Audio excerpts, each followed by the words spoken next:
So you want to buy a 5-acre parcel here in Idaho and build on it, right? Stay tuned, we're going to tell you what to watch out for.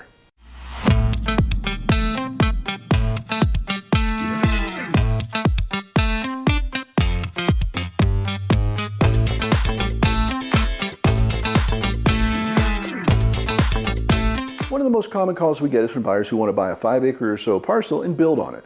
We can certainly appreciate that and can understand the attraction.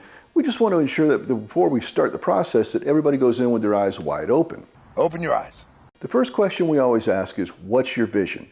We need to know if you want a larger home in separation from your neighbors, or if you want to have a hobby farm or maybe a small livestock operation. Your end use of the property will determine how and what we search for. The next thing we want to ask is, how much capital are you budgeting for the improvements on top of the acquisition price?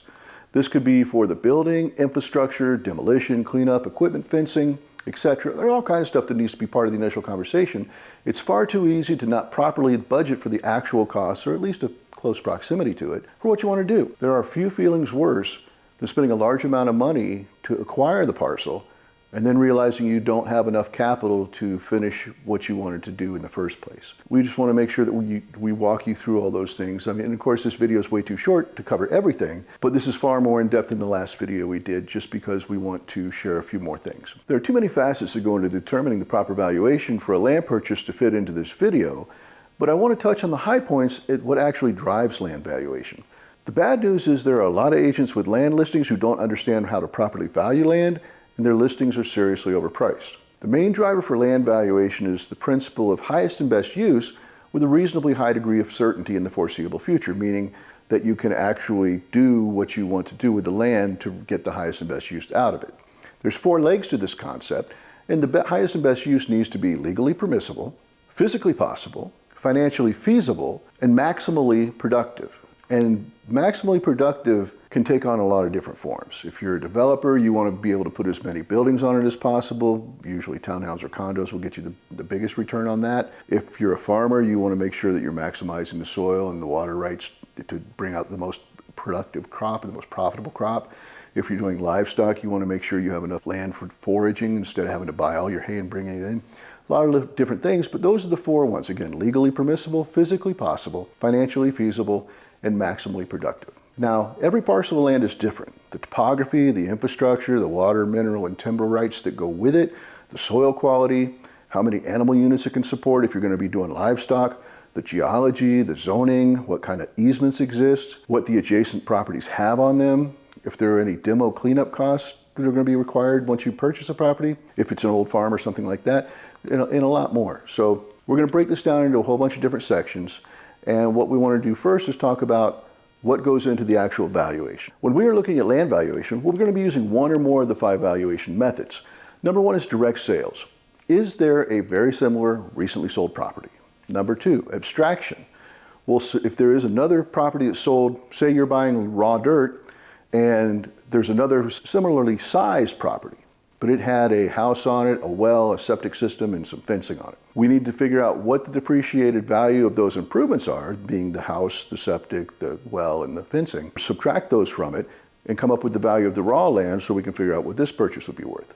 The third way, and we don't use it in Idaho very often, is called capitalization of ground rent. And again, unless you're going to buy the land, only use like an acre of it and lease out the other 4 to another farmer or something, that won't come into play. The fourth one is allocation. How much value to give for the improvements for the home versus how much just for the raw land. So let's say we have the inverse of what we just described in point 2.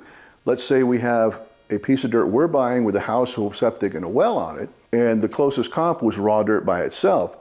Then we need to subtract the house, the well, the septic to get to the value of the raw land by itself, and then add those back in as to what it would cost you to replicate them. So we're making sure we're getting the true value of not just the land, but everything that's on it as well. And then the last one is the land residual procedure, which we'll use in one form or another on almost every land deal we do. And that's using all of those in conjunction, whether it be allocation or subtraction, to come up with the raw dirt value and start from there, because that's the basis you have to start from. We ultimately want to determine the value of the raw land and then add the existing infrastructure back in at its current value. There are some facets of land valuation that are harder to quantify than others. For example, let's say you have an adjoining parcel that you're not buying. There's mountains on the other side of that, all right? Say that parcel has a conservation easement on it that's going to protect your view of those mountains forever. But no other parcel around has that same angle, has that same view, so your parcel that you're buying is the only one that gets the benefit of the conservation easement on the adjoining parcel. How do you value that view? Because you don't have anything else to compare it to. That's one way to look at it. Conversely, what if the adjoining property is not taken care of, has a lot of junk on it, the buildings are falling down? That's one thing to look at. Or let's say it has a livestock operation or a sugar beet mill, an agricultural operation. So with dairy farms and with sugar beet mills, let's be honest, they stink. And if you're downwind, you're going to be smelling that all day and you're not really going to like it. It's going to negatively affect the value of your property. Some of the things we're looking for. Now, aside from those which are usually obvious, let's talk about some of the site issues we can come across that may not be quite so obvious. If we're buying an old farm or acreage that used to be part of a farm, you got to look out for sheep dips. You got to look out for pesticides and chemicals. You have to look out for waste and private dumps. If this was part of a much larger farm, was the parcel that we're looking at, was the farm dump based on that? Because every farm, honestly, especially the older farms, they have a dump where the old waste petroleum would go, where they would bury the dead animals. You know, sometimes you'll find old machinery buried down there just because that's what they would do to get rid of it. So we need to know if this was part of a larger parcel, was this where the dump was on the parcel that you're buying or part of the parcel you're buying?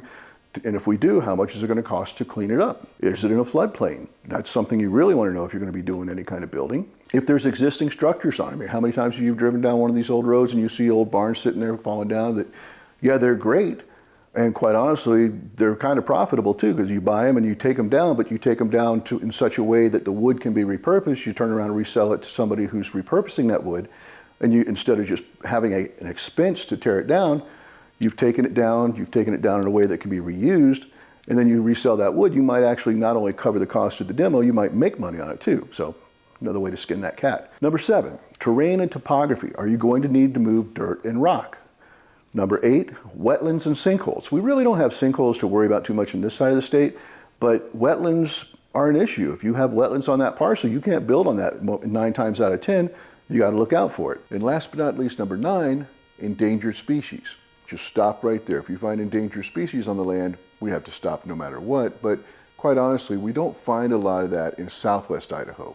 They're more over towards the east side of the state or in the middle of the state over by the Snake River. And you've got a couple of fish you got to look out for, a couple of snails, there's a limpet, and there's a caribou, which is further up north. Typically in southwest Idaho, endangered species are not something that we get into an issue with, but still got to check. All right, there you go. Some of the cleanups are not cost prohibitive, and you certainly don't run into every one of those issues on every parcel. If the parcel you're looking at used to be part of a larger farm, some of the first 6 may show up, and if we're up in the mountains, usually the terrain and topography is what pops up and it gets more costly.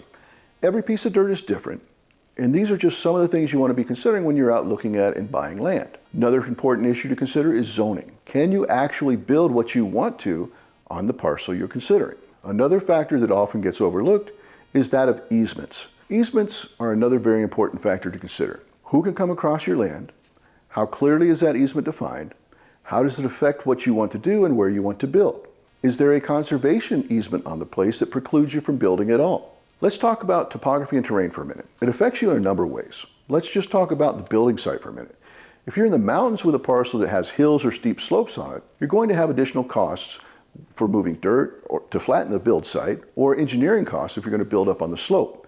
If you're south of I-84, especially down in towards Canyon County and when you get out towards Cunaway, you may have lava either at or right under the surface. If that lava is right where you want to put that house, you're going to have to grind it down. It's not cheap. We were just talking to a developer 2 weeks ago, and it cost them $50,000 that they hadn't planned on to grind out the lava where they wanted to put the house, to take it down far enough to where they could put the foundation, the footers in, and everything else they needed to do.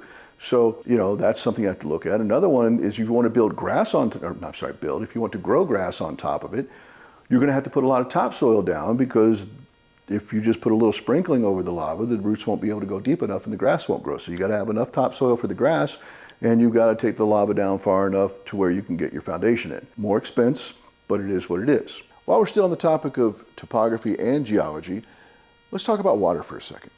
Well drillers are going to charge you more to drill through lava, just like it costs more to build a house on top of lava. But the good news is once they've drilled it, the walls don't collapse very easily, so the well's in good shape. The other side of that spectrum, you run up to Horseshoe Bend, the soil is really, really sandy, so it takes a lot more to build the well up there. So there's always expenses, it just depends on what causes it. You know, with the sandy soil, you need screens at the bottom to get the sand out of the water. They're fighting collapse walls the whole time they're drilling. It's really a pain, but it is what it is, but it comes down to, again, knowing what you're looking at when you're looking at the land. You also have to factor in how far are you sinking that well to hit the aquifer in the water table. Because, we've seen them hundreds and hundreds of feet. We've seen them as low as 30 and 40 feet. It really just depends on where the water table is there, but that's something else we're looking at when we're trying to work with you and figure out, okay, here's how much the acquisition of the land is, here's ballparking where the infrastructure is going to come in, but again, you got to talk to the contractor about that to figure out what it is. But if the well on the property next door is 700 feet, there's a good chance the well on your property is going to be close to 700 feet. But there are instances where we've seen literally properties right next to each other where there's a difference of over 100 feet between the two because the shape of the aquifer is different, and one property was right on the edge of it and the other one wasn't even there, and they had to go deeper down to hit the next table. So it is what it is. If there is a heavy clay layer on the parcel, that may keep you from passing a perk test because the water can't get through it fast enough to pass the perk test. That would prevent you from getting your septic system permit and keep you from building your house. You don't want that, do you? Of course not. Another question to look at, how far down is the water table? Wells aren't cheap. Can you pull electricity in cost effectively, or are you going to have to look at a solar power system or generators? All things you got to talk about. Next up are the rights that convey with the land when you buy it. First off, and most important, are the water rights. How much can you draw, and where do you sit on the seniority list? Remember the Old West adage, whiskey's for drinking, water's for fighting. There are federal lawsuits against Idaho all over the place right now because they want to take over all the stock water rights for the water that flows through federal land. Not necessarily just sitting on federal land, but the streams that run through them as well. The Joyce Ranch over in the Owahis is probably the most cited lawsuit right now. It's as if the BLM and Forest Service hopped on horses, rode over to the fence at the edge of the property for the Joyce Ranch, looked over the fence at the Nettleton family, who owns it right now, and said, hey, nice stock water rights you got there. Be a shame if something happened to them, right? And then they rode off into the sunset on their way to the district attorney's office, or yeah, it would have been the district attorney's office to file the suit. That family's been on that land since 1865. They predate the BLM, the Forest Service, and the state of Idaho. It's kind of crazy. Fortunately, the Nettletons won at the Idaho Supreme Court, primarily because neither the BLM or the Forest Service have any cattle that would be beneficial to using those stock water rights. Feds continue to file lawsuits against the state, and this is going to be a serious issue for any water rights holder, because if the feds take control of all the water rights, they're not really good at that kind of stuff. So pay attention to it if you're a water rights holder, because it will affect you sooner or later. Now, Idaho has always had the first in time, first in right rule. This means that whoever had the water right earliest is the senior water rights holder. And also it means that in a drought year when there's not enough water to satisfy all the water rights holders that are out there, then the junior water rights holders have to mitigate the impact of their draw so it doesn't negatively impact the senior water rights holders. This typically is not an issue until we get into a severe drought year, but in those years it can mean everything, particularly if you have a livestock operation or an ag operation. Here's an important side note for water rights, drought years, and not impacting senior water rights holders. There is an exemption for water rights granted for domestic use. This means the water is being used for a home or a camp, got a couple of livestock, you could have a couple cattle, some horses, and you can irrigate up to 1/2 acre of crops, and that's typically what you would have for a small homestead. It's limited to 13,000 gallons per day with a flow of 0.02 of a cubic foot per second. All right, so you get your 13,000 gallons for the house right there.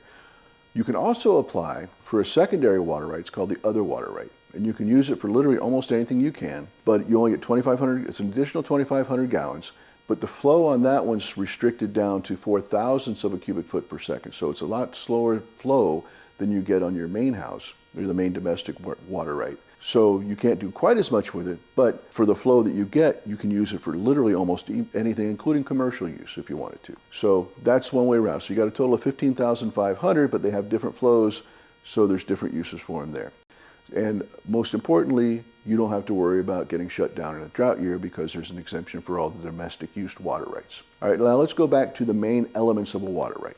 Number one, and these are all things that get talked about in the actual right itself. When you get a water right, it's actually all spelled out exactly what you get and everything else, and here's how they do it. Number one, they talk about the source. Is it surface water, which is a lake, river, stream, or is it groundwater coming out of an aquifer via a well? Number two is the priority date. Are you senior or junior? The priority date is when the right for the parcel to have the water was first established, not when you bought the land. So, like right now, Kirsten and I are looking at a piece of dirt up in Garden Valley. The water right was first established in September of 1881.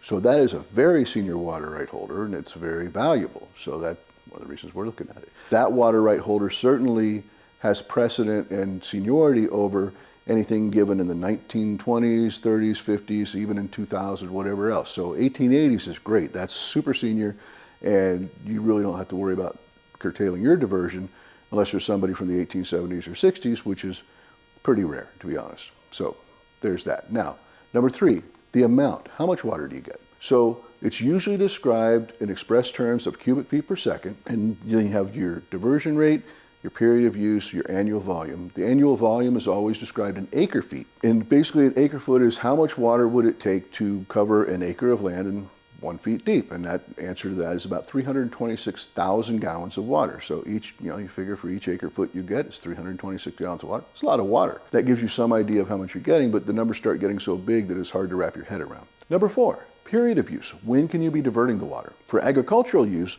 it's usually through the irrigation ditches, and those run, late March, early April, all the way through about November 1st, almost everywhere. It depends on the year. If the winter is running long, 23, it seemed like the winter went on forever. I don't think we broke 60 degrees until we were in May. But, if it's a really late winter, then it might push that first date back some. And if it becomes a very cold winter or cold fall, that might crimp the November 1st. But if you figure, end of March through November 1st, that's a very, very safe range to think that you'll be using the water for ag. If you have a domestic well, it's year-round, and if it's from a stream or lake, as long as there's water running through it, that should be year-round as well. Number five, nature of use. And this is important. It has to be a beneficial use. And what that means, you're watering crops, watering livestock, if you're using it for your domestic use, it has to be used and not wasted. To give you an example on the far side, if you don't use your water right for a period of 5 years, that means you're not using it or you're not beneficially using it for a period of 5 years, you lose it. It goes away and then you have to reapply. And when you have to reapply, you've lost your seniority date. So now it has a whole new one. All right, point six, point of diversion. Where are you diverting the water from? If you're pulling a well, it's just going to say groundwater. But if you're taking from a river or stream, it's going to have the identifying source, what river it's coming from, what tributary, or what stream, what tributary. It actually gets pretty much into detail where it's coming from. That's important as well. Especially in a drought year, they want to walk back and make sure nobody's taking a lot more water than they're supposed to be, because that's a problem for everybody. Number seven, place of use. The water right will specify where the water being diverted will be beneficially used. If it's a house or a subdivision, it'll have the the plat map locator of the subdivision. If it's a 5-acre parcel we just helped you buy, it'll have the general township area of where it's at, and then it'll have the parcel for that. So they want to specify clearly where the water's being diverted from, where the water's being used. Very important. Number 8, and this one sounds a little weird, but it's actually part of the codified statutes, and that's the duty of water. The law allows the appropriator only the amount actually necessary for the beneficial use to which he applies it. And that goes all the way back to another lawsuit, Munn versus Twin Falls Canal Company back in 1926. They were taking far more water than they were using, and other people downstream didn't get enough water, so it wound up being adjudicated. And the ultimate outcome was, if you're not beneficially using the water, then you shouldn't take that much. And for example, let's say you have a parcel, a 20-acre parcel, you wound up with 20 acre-feet of water, but you only have 10 acres of crops and you're letting the rest go fallow, then you would only take the 10 acre-feet and you wouldn't waste the water on the other one because you're not growing anything over there. Let the rest flow downstream and other users will be able to beneficially use it. That's the premise of that particular duty of water part. Mineral and timber rights are another important factor to consider. If those rights have been previously sold off, another party may have the legal right to come onto your land and harvest the timber, or start digging, or start drilling. There are definitely numerous lawsuits out there from people who thought they had bought their dream property in a forested area, only to have some logging company come in after they'd bought the property and cut down all the valuable trees because they had purchased the timber rights from a previous owner. Can you imagine looking out over your dream property in the middle of the forest, waking up one morning and then you've got nothing but stumps left? It's sad, but it happens. You've got to examine the water rights, the mineral rights, the timber rights, anything that conveys with the land. We need to know what we're looking at. Another thing we need to look at is fencing. Is the property already fenced? Is it in decent condition, or are you going to have to fence it?